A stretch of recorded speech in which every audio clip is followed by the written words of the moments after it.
of the seaweed. At the very top is the blade. That's where photosynthesis occurs. The way that the blade actually floats is because the gas bladder.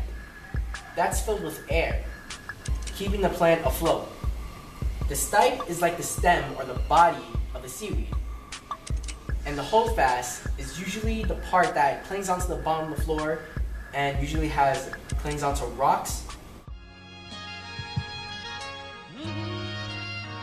Why should we protect seaweed?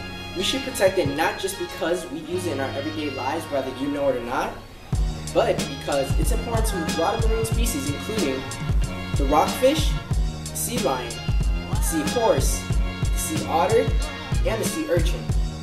Now, since it undergoes photosynthesis, it actually brings oxygen into the water and into our atmosphere. So that's highly important for both the species and for us. Now, what it also is, it's a shelter, it's a protection for a lot of marine species, but it's also a hunting ground. And on top of that, a lot of sea animals actually eat the seaweed as a food source. Some examples are the ones I just named. Here's more detail. The seahorse. The seahorse is a pretty unique marine animal. Now, the seahorse is usually found in shallow, temperate, tropical waters. The seahorse is a pretty unique animal because the males are the ones that actually give birth to the babies. Now, they range from 0.6 inches to 14 inches. They're not really that big.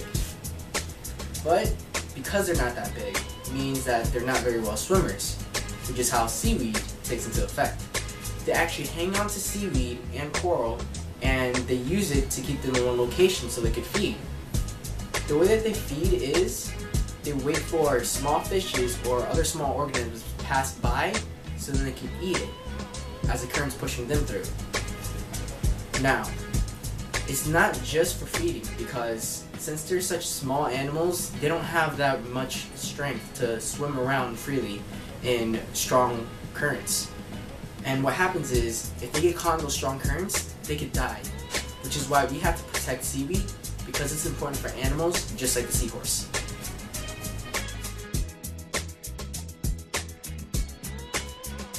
Sea lions have various different species. They come from the subarctics to the mid-coastal areas around Mexico. Now, the thing about sea lions is, in their nature of habitat, they preserve from different types of species, coming from such as, if the sea lions live in the more Arctic areas, they tend to feed and eat more based off to enhance as more blubber to keep them warm.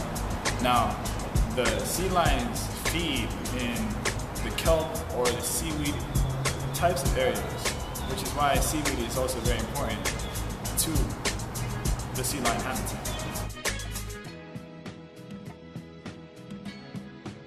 Rockfish are sonic creatures located in kelp forests throughout the world. Rockfish come in multiple variations and feed on smaller fish, crustaceans. Rockfish have poisons on their back that work as an effective defense mechanism.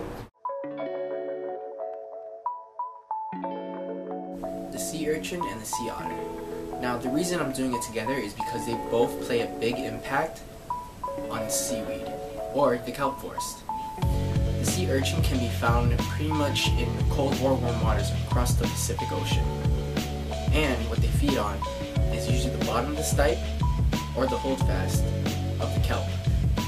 Now, when they usually finish it off or eat it, it tends to float all the way to the top of the water and get destroyed by the sunlight overexposure.